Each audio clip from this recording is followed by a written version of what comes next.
Bonjour à toutes et à tous, on se retrouve aujourd'hui pour un nouveau tutoriel du bosquet et aujourd'hui on va peindre des personnages. On est tout fin janvier quand je tourne cette vidéo et en fait le 1er février, ou autour du 1er février, il y a la fête d'Imbolc.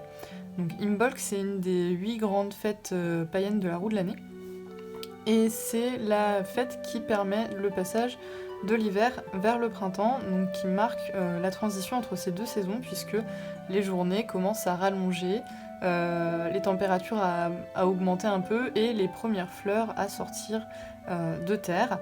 Et donc les premières fleurs qui sortent dans l'imaginaire collectif, ce sont les personnages. Moi, chez moi, il n'y a pas de personnages, donc c'est plutôt mes bulbes, donc mes narcisses et puis mes tulipes qui sont en train de pousser. D'ailleurs, j'ai un peu peur pour leur floraison parce qu'elles sont sorties un peu trop tôt cette année et comme on a eu une période de grand froid avec un peu de gel derrière, j'espère elles vont faire quand même des fleurs parce que là j'ai les feuilles qui ont commencé à sortir mais qui se sont un peu stoppées dans leur élan et c'est rarement bon signe. On verra, je croise les doigts pour qu'elles sortent. Mais en tout cas, aujourd'hui, nous, on peint des personnages. Et c'est une fleur que j'aime beaucoup parce qu'il y en a toute une butte chez ma grand-mère. Et souvent, quand on allait chez ma grand-mère avant le début du printemps, mais il y avait déjà ces petites fleurs-là qui étaient déjà sorties. Et je les trouve très délicates, très aériennes. Donc pour ceux qui ne les connaissent pas, ce sont des fleurs qui sont avec des pétales blancs. Et pour certaines variétés, parce qu'il y a évidemment plusieurs variétés et les botanistes ont fait plein de croisements pour en avoir des traits diversifiés, elles ont souvent un point ou un motif vert sur les pétales. Donc ce sont des fleurs qui ont 3 pétales principales et puis qui ont un cœur à moitié en trompette. Et une accroche simple avec des feuilles assez longilignes. Donc j'avais fait une petite carte déjà sur d'anciennes collections d'hiver en papeterie et puis j'aimerais qu'on revisite un peu cette petite carte aujourd'hui dans le tutoriel. Donc on va utiliser des verts puisque les tiges, les feuilles et puis le petit motif central des personnages sont verts. Et on va utiliser différents niveaux de gris pour signifier les pétales, puisque comme les pétales sont blancs, il va falloir qu'on fasse un travail d'ombrage pour que les pétales ressortent du papier sans qu'elles soient forcément trop grises. Donc on va devoir travailler sur ça. J'avais mis une petite citation, cette carte elle avait gagné un petit concours sur des calligraphies poétiques ou de citations avec les encres Herbin et du coup j'avais gagné des encres derrière. Voilà, ça c'est pour la petite anecdote. Et du coup je vais la revisiter cette année puisque j'ai un peu progressé quand même depuis et j'aimerais bien voir ce que ça peut donner et puis partager avec vous quelques conseils pour peindre des fleurs qui sont blanches parce que c'est pas forcément les plus simples. Donc j'ai prévu un format paysage, mais vous pouvez faire ce tutoriel dans le format que vous voulez. Je vais me laisser de la place en haut pour la petite citation. Et l'idée, ça va être de venir peindre tout le bas avec plein de petits personnages dans des postures variées. Donc je vous montre la carte d'un peu plus près. Ça veut bien faire le focus. Et on va se lancer. Donc je vais préparer pour ça mes couleurs. Je vais pas avoir besoin de réhumidifier beaucoup de godets parce qu'au final j'ai besoin d'un gris ou d'un noir en fonction de ce que vous avez sur vos palettes. Si vous avez un gris, je vous conseille de prendre plutôt un gris parce que le noir va avoir tendance à être trop tranché. Et puis un beau vert.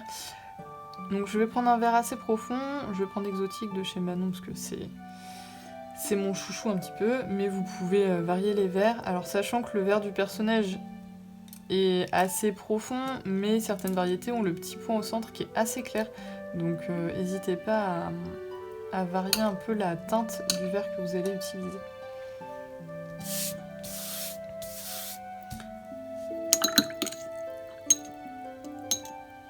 Donc moi j'aime bien commencer par les pétales, parce que je trouve que c'est plus facile d'accrocher la tige une fois que la fleur est peinte, plutôt que l'inverse, plutôt que de d'abord faire les tiges, placer les tiges et puis devoir accrocher les pétales. Surtout que je vais essayer de les faire passer devant, derrière les unes les autres, et que du coup je risque d'être embêtée par certaines tiges si j'anticipe pas assez. Donc je vous conseille vraiment de commencer par les pétales. Donc on va préparer un gris vraiment très léger. Et je vais... Vous voyez là, c'est ce que j'ai dans ma palette. C'est beaucoup trop gris, hein. C'est beaucoup trop foncé. Donc je vais vraiment diluer. Je vais laisser les gouttes grises tomber vers le bas. Et je vais vraiment diluer jusqu'à avoir quelque chose de vraiment très léger sur le fond de ma palette qui est blanc. Donc pour ça, il suffit de rajouter de l'eau. Et pour la forme du pétale du personnage, ça a une forme assez allongée, ovale, un peu aplatie. Donc avec un pinceau aquarelle standard à bourron, ce que normalement vous avez, parce que si vous devez avoir un seul pinceau, c'est un pinceau à bourron d'environ 0,5 mm de diamètre. Vous allez venir poser la pointe et juste étirer pour faire la pétale. Il va falloir qu'on fasse il va falloir qu'on fasse 3 pétales qui se rejoignent à peu près là où on fera la tache de la tige.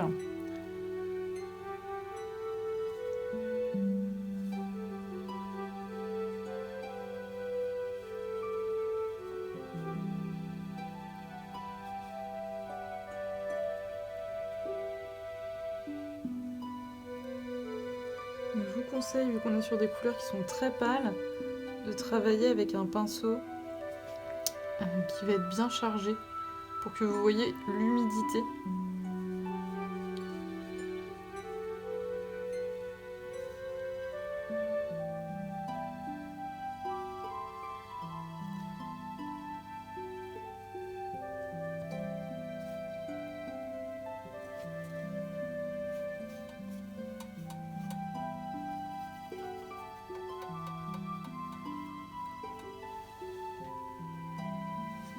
Et je vais vous montrer 2 techniques. Donc là, j'ai fait les 3 pétales d'un coup.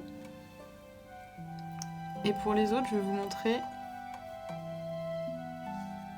en faisant seulement celle du centre d'abord.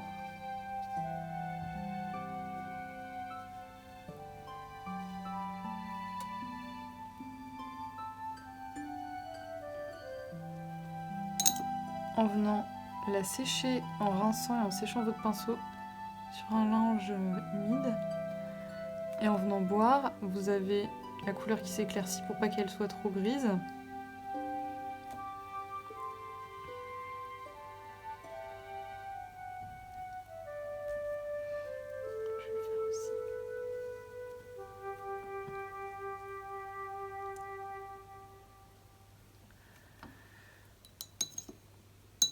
Et vous allez laisser sécher en fait ces pétales là, les pétales du centre, un petit peu, avant de venir accrocher par-dessus les 2 qui sont sur les côtés. Ça va vous permettre d'avoir une démarcation et un effet de volume que vous verrez on n'aura pas ici, qu'il va falloir que je recrée en faisant des contours, ce qui sera moins naturel, mais comme ça vous verrez les deux possibilités et pourquoi je vous conseille d'utiliser celle-ci.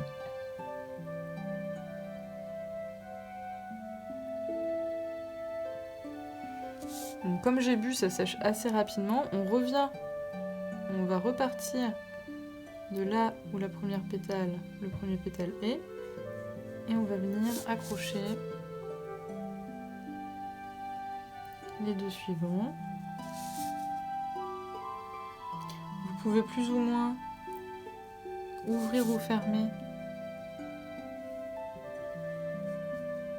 la fleur. Je vous conseille de varier des fleurs bien ouvertes et des fleurs un peu moins ouvertes pour signifier qu'elles n'en sont pas au même stade de leur floraison, qu'elles ne sont pas forcément sorties en même temps. On rince le pinceau, on le sèche bien et on va venir une nouvelle fois boire l'excès de couleur.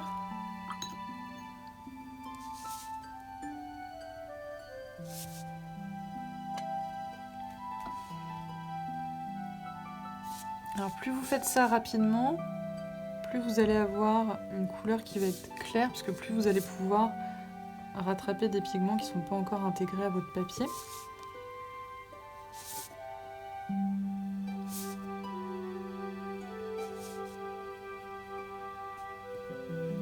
Et vous voyez, rien que là, on voit déjà qu'entre celle-ci et celle-ci, si je vous les rapproche, il y a une grande différence, c'est que là on voit les pétales qui se signifient tout seuls, alors qu'ici on a l'impression d'une grosse masse et on voit pas en fait où s'accrochent les pétales. Donc si vous avez ça, pour rattraper un peu ce côté grosse masse et signifier les pétales, il va falloir que vous retravaillez des contours avec le bout de votre pinceau ou un pinceau plus fin. Donc, je vais vous montrer comment faire, comme ça si vous avez des fleurs à rattraper, ça vous donnera une petite astuce. Mais vraiment je vous conseille de travailler par couches, c'est ce que je fais aussi pour en fait toutes les fleurs où il y a des couches de pétales, hein. Donc typiquement les pensées je les travaille comme ça aussi. Donc il faut réfléchir à quel pétale va être à l'arrière-plan, quel pétale va être au premier plan. Et vous peignez d'abord les pétales qui sont derrière et vous travaillez par couches comme ça en remontant en fonction du nombre de pétales. Donc là pour le personnage, comme il n'y en a que 3, il n'y a besoin que de faire 2 couches, mais il y a certaines fleurs où il en faudra plus. Là, je remets le focus sur la feuille. Donc pour celle-ci, il va falloir rattraper. Donc moi je prends un pinceau très fin, je prends le même gris et je vais venir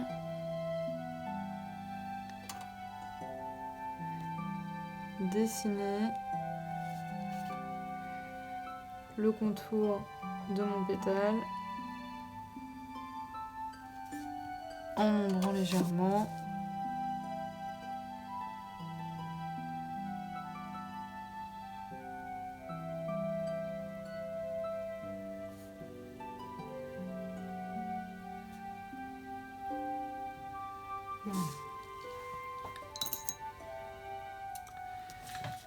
Hop, si je vous remonte de plus près.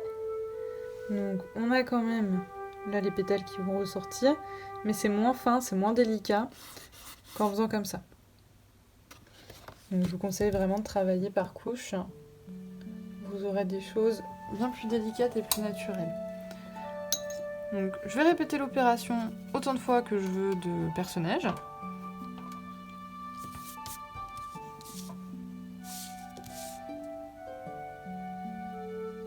On n'hésite pas à tourner sa feuille autant qu'on en a besoin.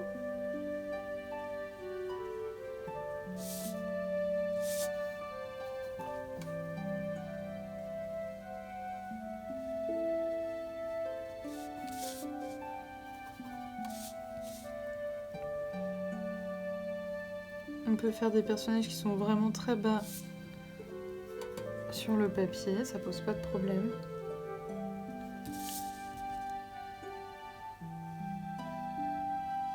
On n'est pas obligé d'avoir une belle pointe parce que les pétales peuvent être un peu abîmés, hein, si vos fleurs sont pas dans une serre protégée de tout prédateur et des intempéries, elles vont forcément avoir été un peu abîmées à certains endroits. Donc faut pas hésiter à ce que les pétales ne soient pas dans des formes géométriques parfaites. On vient boire avec un pinceau rincé et séché pour enlever un maximum de couleurs.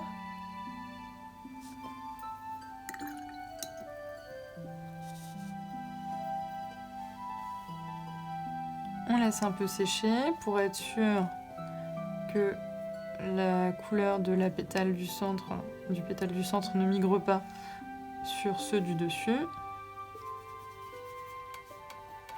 Pendant ce temps-là, on peut se repréparer un peu de jus pour faire les pétales du dessus.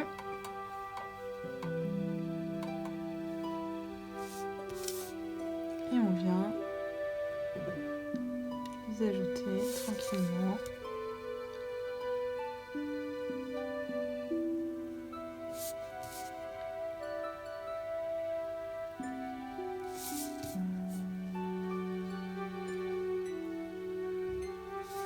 Et au fur et à mesure qu'on les ajoute, on rince le pinceau, on le sèche pour venir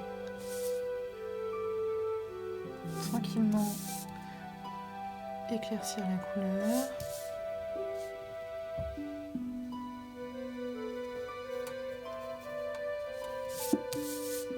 Et on fait ça pour tous les personnages qu'on souhaite peindre.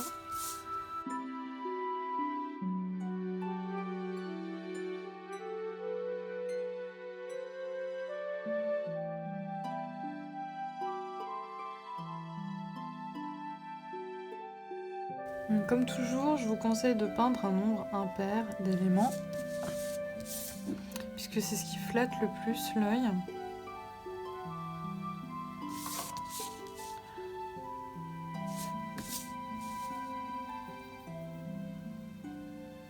Et d'essayer de garder un côté vraiment très arrondi, là où va venir s'attacher la tige. Donc on va les laisser un peu sécher. Pendant ce temps-là, on va se préparer un beau verre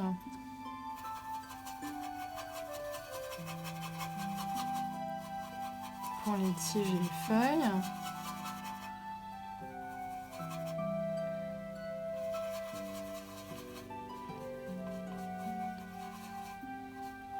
On essaie d'avoir un verre assez lumineux pour signifier voilà, le retour du printemps, la lumière.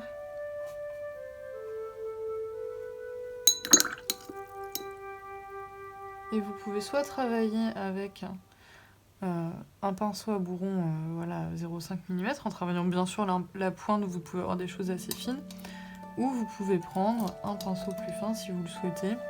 Moi je vais prendre mon numéro 2 pour faire l'accroche, et je reprendrai mon 0,5 mm pour faire les feuilles après qui seront un peu plus larges. Donc ce que je vous conseille, c'est de mettre vos petits personnages à l'envers et de venir leur peindre un petit chapeau, un petit capuchon.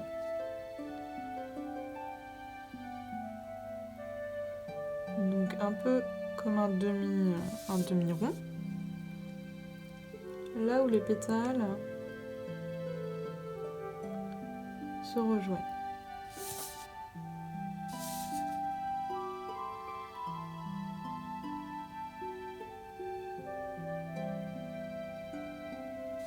Vous pouvez venir piocher de la couleur dans le premier que vous avez peint avec votre pinceau un peu plus chargé. Ça va vous permettre de l'éclairer un peu s'il est trop vif. Alors,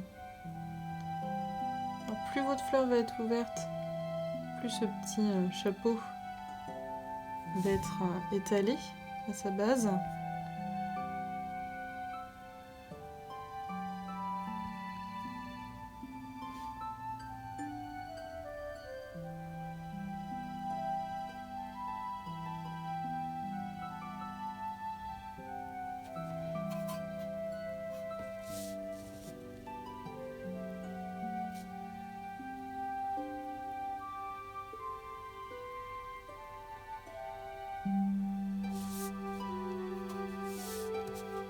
Faites attention. Là, j'ai peint de la droite vers la gauche, erreur fatale, puisque maintenant, pour peindre les derniers, je suis embêtée. Essayez de bien penser, si vous êtes droitier, à peindre de la gauche vers la droite, et si vous êtes gaucher, la droite vers la gauche, afin d'éviter de vous retrouver embêté par la peinture qui n'est pas encore sèche.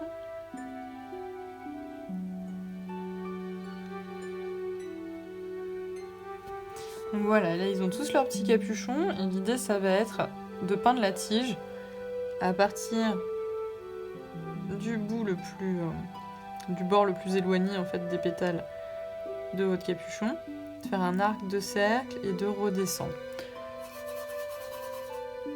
Il va falloir que vous testiez en fonction de comment vous êtes à l'aise. Est-ce que vous préférez partir de la tige et venir l'accrocher au capuchon, ou si vous préférez partir du capuchon et ensuite faire la tige.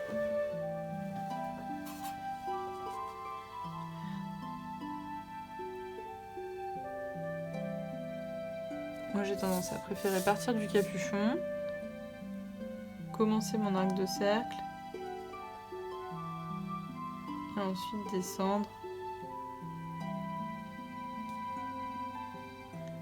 ma tige.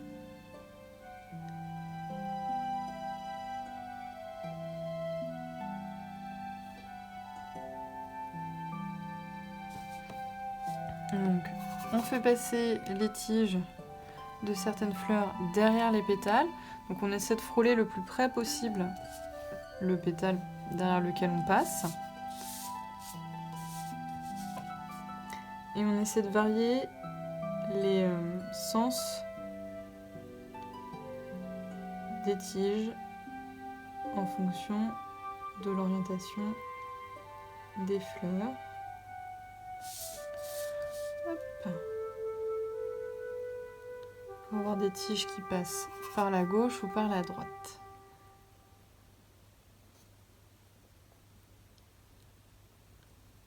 Plus vous allez frôler de près le pétale, plus vous allez obtenir une fleur qui semble naturelle. Faut pas hésiter à revenir par petites touches tant que c'est encore humide. Et on avance tranquillement comme ça sur chaque fleur.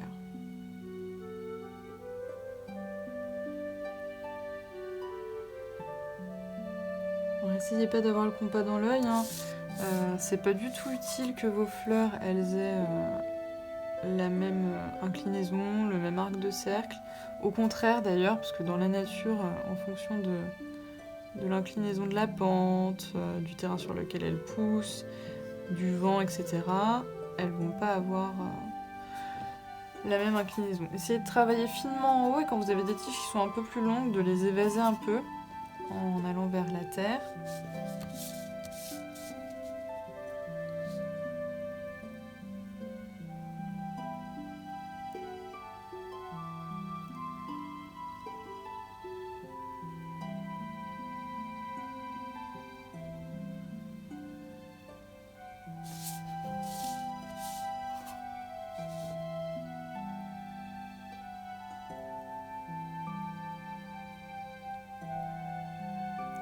N'hésitez pas à avoir des tiges qui passent sur le côté de votre fleur, mais qui vont passer derrière les pétales d'une autre, pour signifier un peu la profondeur aussi. Donc cette fleur-là va être forcément perçue comme étant derrière celle-ci. Donc ça va vous permettre de créer la profondeur en fait sur votre peinture.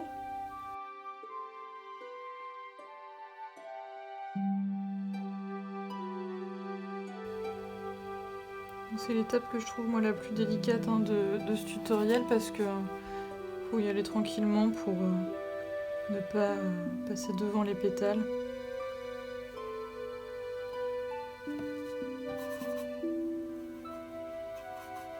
J'ai pas encore fait celle-ci parce que je prévois de faire passer cette tige comme ça. Et comme elle va passer devant celle-ci, j'attends que celle de derrière soit bien sèche pour qu'on ait un effet d'ombre avec la superposition des deux couches de peinture. Donc j'attends que celle-ci soit bien sèche avant de passer celle-là.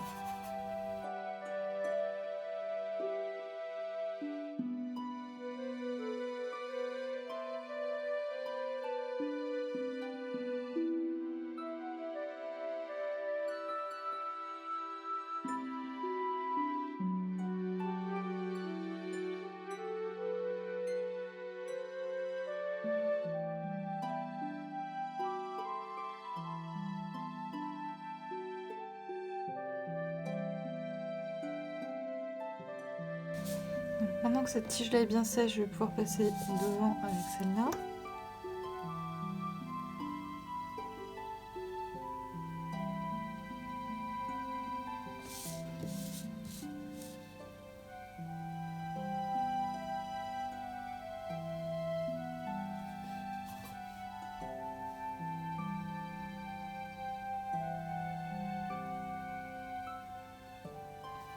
Et voilà, donc là j'ai toutes mes tiges. Et je vais pouvoir venir travailler sur le motif des pétales qui ont bien séché pendant que je faisais mes tiges.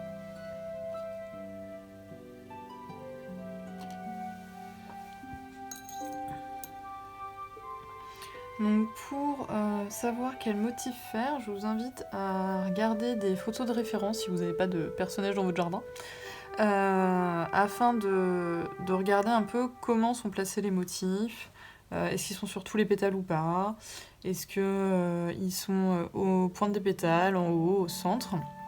Donc vraiment je vous laisse regarder ce que vous préférez. Moi j'ai envie de faire quelque chose d'un peu plus créatif, donc je vais m'inspirer des vrais personnages en sachant qu'il y a ce motif qui existe chez certaines variétés, mais je vais le placer comme moi je l'entends sur les pétales, sans regarder forcément de photos de référence et sans faire forcément comme sur mon ancienne carte, parce que c'est ce que j'ai envie de faire là. Donc si vous voulez être réaliste, prenez des photos de référence, sinon essayez d'y aller un peu au feeling et de vous faire plaisir.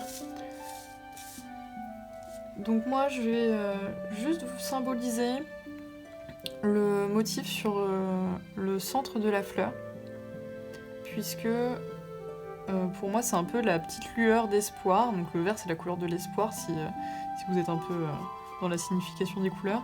Et pour moi c'est un peu la petite lueur d'espoir, le petit bourgeon du printemps qui démarre, puisque ça rappelle les souvenirs de ces moments-là chez ma grand-mère. Et du coup, je vais symboliser juste au centre des pétales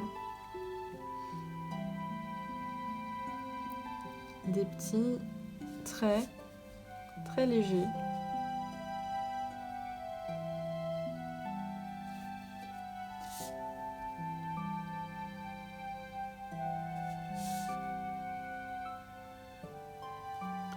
Pour l'instant, je vais les mettre uniquement sur la pétale centrale pour voir si l'effet me plaît.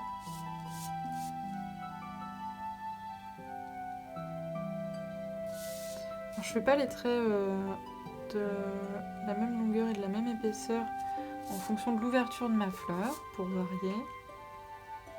J'essaie de respecter un peu les démarcations des pétales qui ont été faites quand j'ai peint les pétales du dessus. Et pour signifier un peu plus les pétales, je vais venir faire quelques petites bordures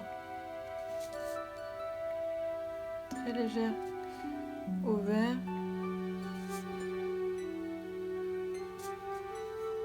pour accentuer l'effet de volume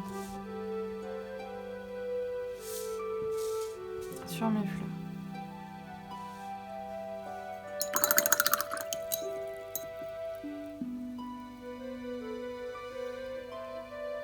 Pendant que ça s'assèche, on va pouvoir passer aux feuilles. Alors vous voyez, les motifs, je les ai vraiment fait légers. L'idée, c'est... Pour moi, là, c'était de signifier le printemps. Après, vous faites en fonction des photos de référence que vous avez choisies ou de ce que vous souhaitez signifier. Pour les feuilles, on va prendre le même vert que pour les tiges et le motif. Et comme je vous disais tout à l'heure, les feuilles des personnages sont assez longilignes, elles sont assez longues et un peu aplaties. Donc je reprends mon pinceau préféré à tout faire et je vais venir pour chaque personnage faire 1 à 2 feuilles en respectant le côté qui est derrière, qui est devant.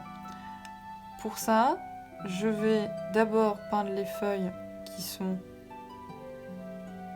devant, parce que comme elles sont bien opaques et qu'elles vont bien s'entremêler puisque j'ai fait quelque chose d'assez dense, si je peins d'abord celles qui sont derrière, je vais avoir avec la superposition des couches des zones plus sombres sur les feuilles de devant. Et ça va être gênant parce que ça va faire comme si elles étaient marquées, pliées, abîmées à ces endroits-là. Donc je vais d'abord peindre celles qui sont au premier plan et j'insérerai celles qui sont à l'arrière-plan ensuite. C'est-à-dire qu'il faut que je regarde quels sont mes personnages qui sont au premier plan. Donc il y a clairement celui-ci puisqu'il passe devant celle-ci. Il y a celui-ci qui est devant celui-là. Donc ces deux-là, c'est sûr, on n'a pas le choix puisqu'on a déjà peint. Et après, il va falloir en choisir d'autres Donc je pense que je vais faire celui-là et celui-là, je vais faire les plus petits en fait, ceux qui viennent de commencer à pousser.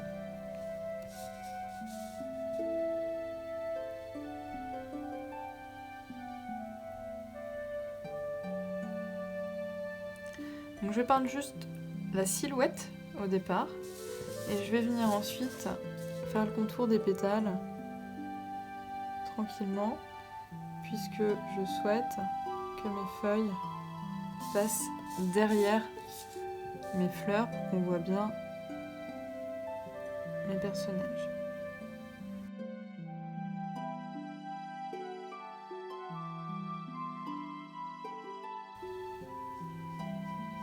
Je vais bien les faire bien sombres quand elles sont devant pour pas qu'on voit la démarcation avec les tiges.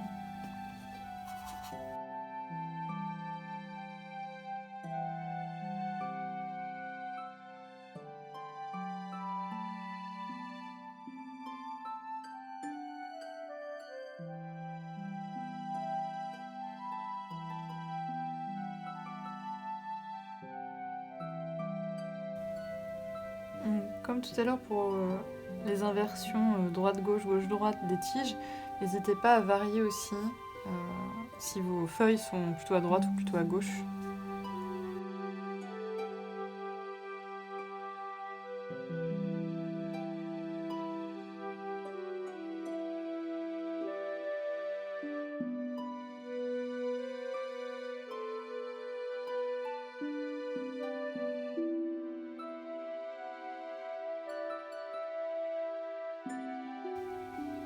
Quand vos feuilles repassent devant vos tiges, vous allez voir en peignant, il va falloir repasser plusieurs fois la démarcation où il y avait votre tige, afin d'effacer un peu cette démarcation pour pas que la tige réapparaisse derrière. Vous voyez là, elle a tendance à réapparaître un peu derrière, donc je floute en frottant un peu.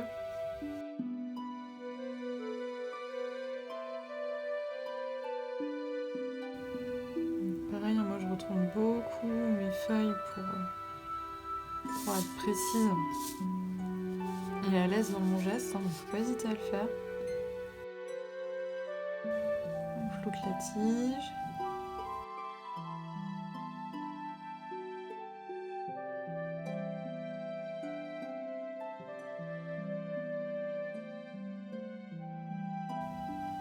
Voilà. Si il y a des endroits qui vous semblent un peu vides entre vos fleurs, faut pas hésiter à venir rajouter la pointe d'une feuille.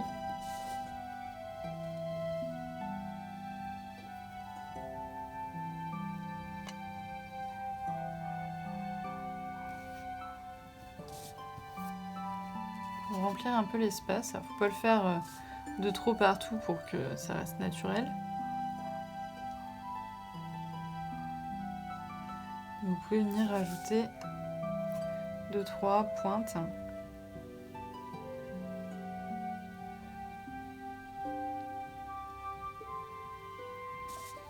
De tailles variées.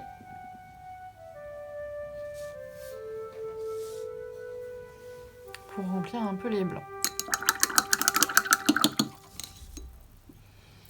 Donc là, on se retrouve avec des personnages qui ont leurs pétales, avec leurs motifs, leurs tiges et leurs feuilles. Moi, j'aimerais aller un peu plus loin avec vous sur ce tutoriel en signifiant un peu la texture des pétales.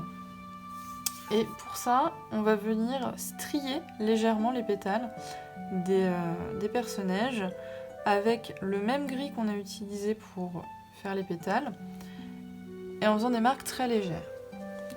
Je vous montre bien là ce que ça donne déjà. Comme ça. Et donc l'idée, ça va être de venir strier dans la longueur de la pointe du pétale jusqu'à l'accroche. Donc pour ça, je vais mettre ma feuille à l'envers. Je vais prendre un pinceau un peu plus fin parce qu'avec la pointe de mon pinceau en 0,5, ça risque d'être un petit peu difficile de faire des choses très très fines. Je vais reprendre le même gris qui était là dans ma palette, que je vais vraiment étaler. Je vais charger mon pinceau et je vais venir essorer un peu mon pinceau en faisant des petits traits avec. Et je vais faire les pétales qui sont sur le devant uniquement. Ça va apporter un côté un peu flou à celles qui sont derrière.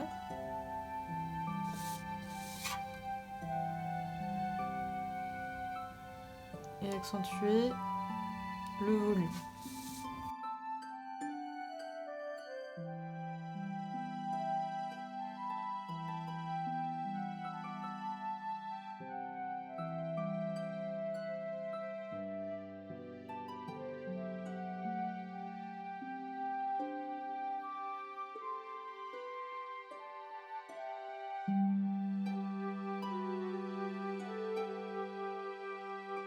Alors, je me rends compte qu'ici, ma feuille a du mal à sécher par rapport aux autres, donc c'est qu'elle était trop pleine de peinture, donc je vais venir boire un peu, très légèrement, avec un pinceau sec, voilà. Et donc maintenant que les pétales sont un peu striés, ça donne ça.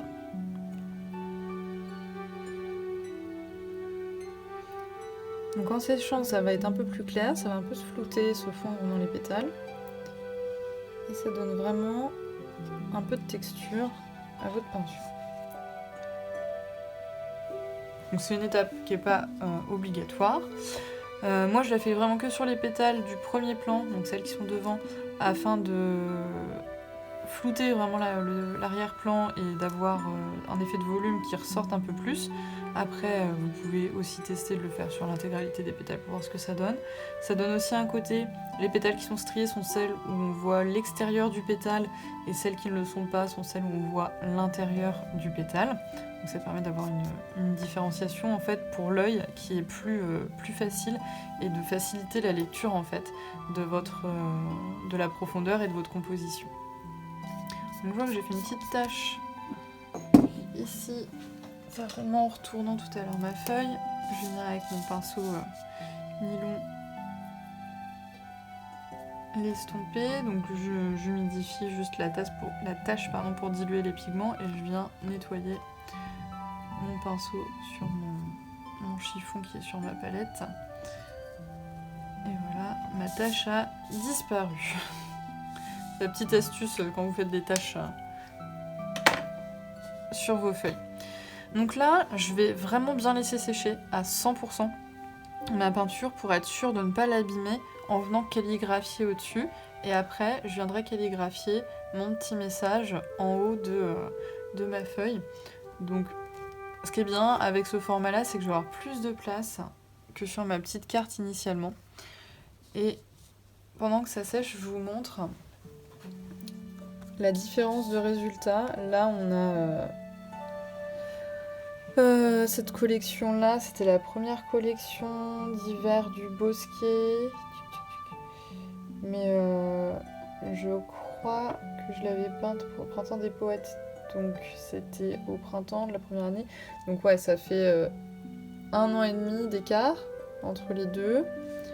Et faire ça, repeindre quelque chose que vous avez déjà peint il y a un certain temps, ça vous permet vraiment de faire le point sur vos progrès et de voir vos progrès, parce que souvent quand on peint régulièrement, on a tendance à ne pas comparer avec les premiers jets qu'on avait fait, parce qu'on sait que ils nous plaisaient à l'époque, et que certainement si on a progressé ils vont moins nous plaire, ou on a l'impression de ne pas progresser à l'inverse, et du coup on a peur qu'il n'y ait pas de différence, et du coup de se dire bah mince, ça fait 1 an que je peins, je sais pas moi, 1 fois par semaine par exemple, et j'ai pas progressé. Et vraiment faites-le, parce que vous allez forcément progresser si vous peignez régulièrement, même si c'est 1 fois par semaine, et même si c'est 1 fois par mois même.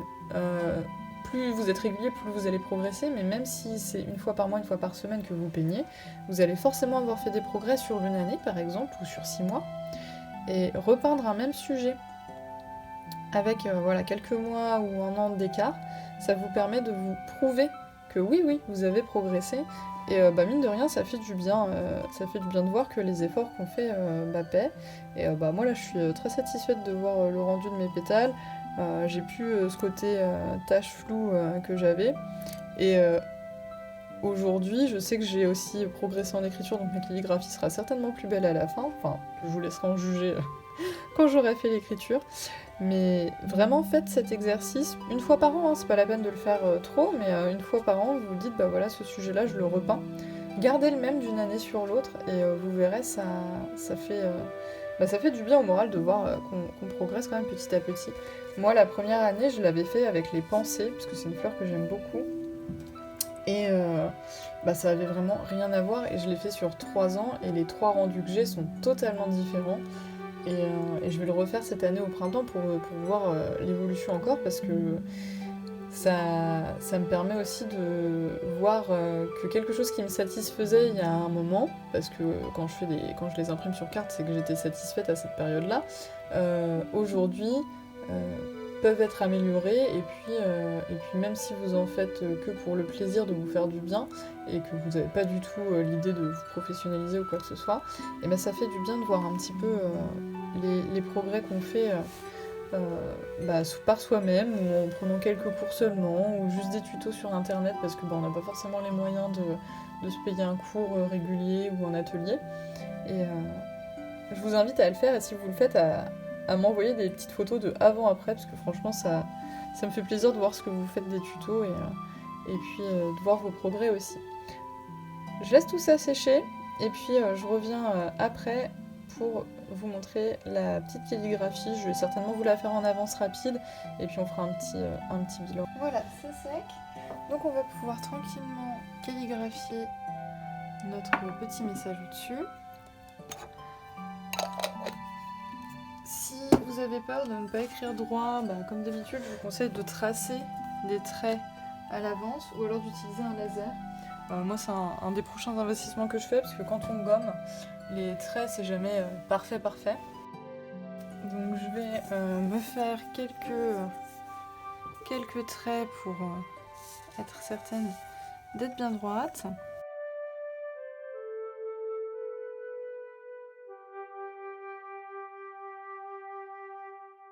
On appuie le moins fort possible sur son crayon pour que quand on gomme après, ça soit le moins visible possible. Je vais utiliser le vert empire de chez Herbin pour rester dans la même gamme de couleurs. Je vais me pousser ma palette pour avoir de l'aisance au niveau du poignet.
Je rince et je sèche ma plume. On ferme bien tous les pots avant de les faire tomber sur la carte. Et il n'y a plus qu'à laisser sécher toute la calligraphie avant de gommer les petits traits si vous avez fait des traits pour vous guider en dessous. Et ça sera terminé. Donc après vous pouvez mettre une bordure ou pas, donc avec, là j'ai fait avec des ciseaux crantés, mais vous pouvez faire des découpages fantaisie sur les côtés ou non, vous pouvez encadrer, après c'est vous qui voyez ce que vous faites de votre réalisation. Mais en ayant choisi une encre qui est dans les mêmes teintes que vos fleurs, ça vous permet d'avoir quelque chose de bien harmonieux. Si vous n'avez pas d'encre, vous pouvez parfaitement utiliser du jus que vous avez fait à l'aquarelle pour pouvoir écrire avec une plume ou au pinceau si vous n'avez pas de plume. Vous pouvez aussi très bien faire votre calligraphie avec un stylo, un feutre ou un crayon, hein, ça c'est vous qui voyez. Mais le fait de le faire à l'encre ou à l'aquarelle, ça vous permet quand même d'avoir un rendu harmonieux au niveau des textures sur votre réalisation. Voilà, j'espère que ce tuto vous aura plu. N'hésitez pas à m'envoyer des photos de vos réalisations ou à me demander des conseils si vous êtes bloqué à une étape ou s'il y a quelque chose que vous n'arrivez pas à réaliser seul. Je réponds volontiers à vos messages, que ce soit ici sur la chaîne YouTube ou par MP si vous m'envoyez un message sur les réseaux, donc sur Instagram ou sur Facebook. Je suis plus réactive sur Instagram pour ceux qui nous rejoignent, donc n'hésitez pas à passer privilégiément par ce canal-là. Je vous souhaite une bonne peinture, une bonne calligraphie et à très bientôt. Salut!